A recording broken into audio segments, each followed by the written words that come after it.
we found is that there are 4 dysfunctions in every recruiting organization. Okay. And whether it is one industry or the next, one size team versus the next. I mean, I've consulted several companies, varying size. They all fall into one of these 4 categories. The first one is that everything is a priority, which means nothing is a priority. The second is that there's no rhythm or drum beat to the recruiting process. We don't ever stop and go, okay, what's our MO? How are we going to get this done? Because it's almost like that, what is Lucille Ball, whenever she's in the chocolate factory. I think that's what most recruiters are. They're just stuffing chocolate wherever they can. Yeah. The next is that there's no time for us to stop and say what is working, what's not, so we can address what isn't and we can scale what is. And then let's face it, the feedback loop is broken. You know, the hiring managers, they want quick hires, but they don't give you the feedback. And by the time they give you the feedback, candidate's no longer in the market.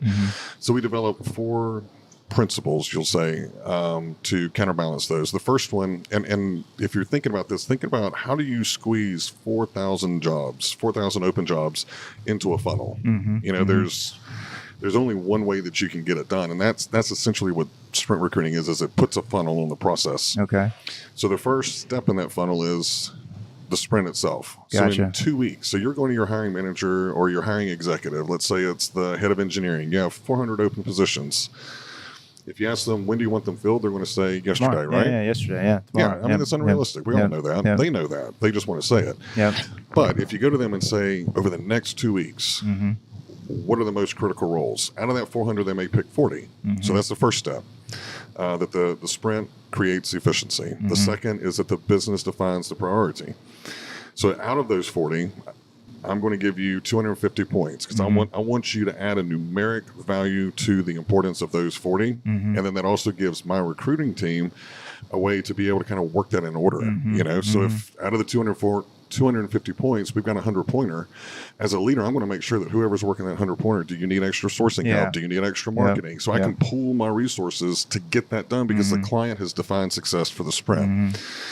The third is a little tricky if you're not familiar with Agile. It's work in progress limits or WIP limits. So think of them as like dominoes. One domino moves and it triggers the next one, and then it triggers the next one. The dominoes for us are the candidates. So what we want is that once we get to 5 submitted candidates on let's just say it's a new role in the sprint, it's 50 points. Once, you know, you're the hiring manager, once I give you 5, that's my WIP limit, 5 candidates to review, I stop working on your position and I work on the next one because I'm waiting on feedback.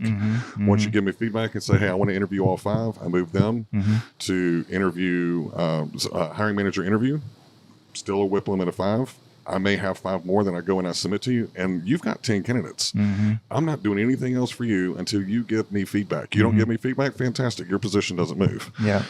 And then we get to the feedback. This is the fun part because I've done it with like the practitioners, like the hiring executives in the same room with the recruiter. And whenever I say this, all of them are like, yeah, they're all nodding their heads. Whenever we implement it, everyone is kicking and screaming. And that's a 48-hour rule. So I submit candidates to you on a Tuesday. You have 48 hours to give me feedback.